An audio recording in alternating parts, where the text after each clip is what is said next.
Et le grand format de ce vendredi avec le destin d'un chef d'orchestre, pas comme les autres. Qui aurait pu croire que David, atteint de surdité à la naissance, dirigerait aujourd'hui 35 musiciens? Une histoire de passion, de transmission et, vous allez le comprendre, de vibration. Voici son histoire. Laurence Naon, Olivier Gardette, Mathieu Lerue.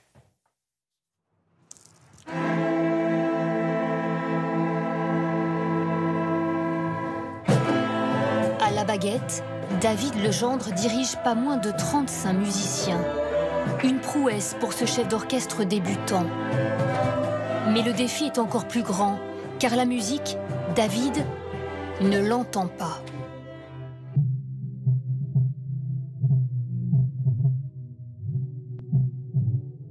Sourd sévère de naissance, il la ressent pourtant de tout son être. Je perçois plein de vibrations dans le corps. Elles arrivent parfois sous la forme de pulsations ou sous la forme d'à-coups, et parfois de façon plus nuancée. C'est comme ça que je ressens la musique.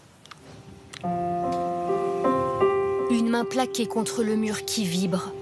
Sa façon bien à lui de percevoir toutes les subtilités de la musique. Un instant suspendu entre le chef de 32 ans et ses musiciens, rencontrés à l'école de musique Syrinx de Poitiers. Des plus jeunes aux plus anciens, des plus expérimentés aux plus novices, des plus classiques aux plus rock. Ça reste une énigme encore.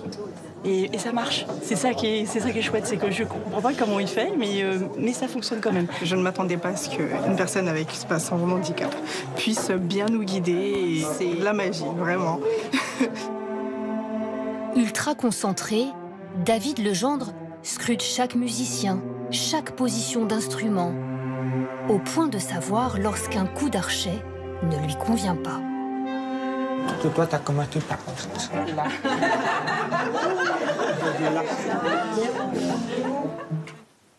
Je recherche avant tout le lien humain, cette force de m'adapter à eux et eux de s'adapter à moi.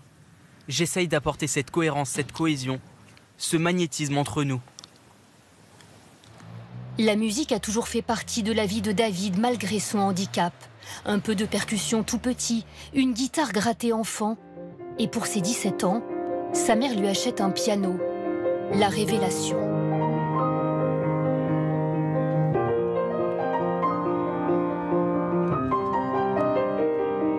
Et même s'il n'entend pas les notes, les sons, il joue, compose, comme ce morceau.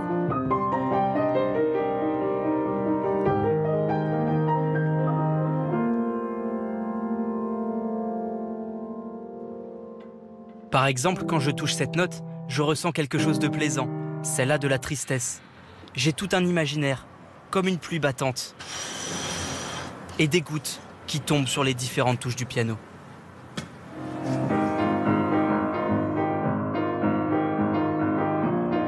Et depuis 15 ans, c'est aussi une histoire de complicité et de fidélité entre David et son prof de piano. Ça fait 25 ans que je donne des cours. J'ai dû voir des centaines de personnes, mais je me souviendrai d'une personne. David. Pourquoi? Parce qu'elle est incroyable, cette histoire. Parce que le pari, il est réussi.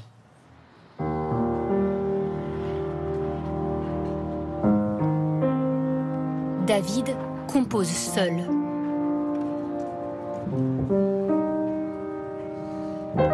Mais ensuite, c'est avec Stéphane Bonneau, l'âme de l'école de musique Syrinx, qu'il travaille la direction d'orchestre. 3, 4, 5, 6, saxophone. Et là... Comme toujours, il lit sur les lèvres. Puis il multiplie les petits trucs pour percevoir la musique. Un pied contre la pique du violoncelle. Une main posée sur l'instrument. Tu sentais quand même la note, là?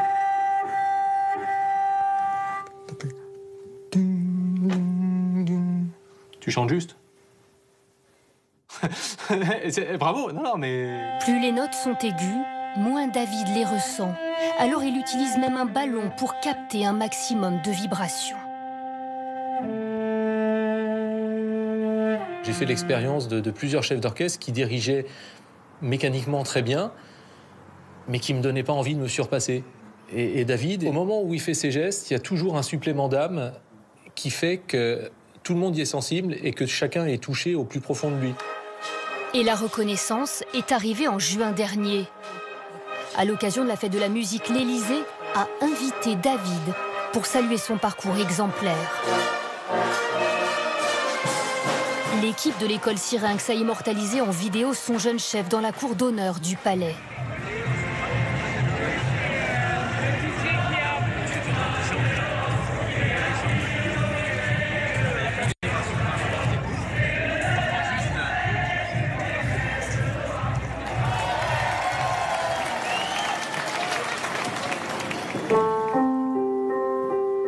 David Legendre ne s'interdit pas de rêver encore plus grand, comme intégrer des musiciens sourds dans cet ensemble amateur. Et pourquoi pas devenir un jour chef d'orchestre professionnel. En attendant, il a offert sa composition personnelle à ses musiciens. Ce soir-là, il la joue pour la première fois.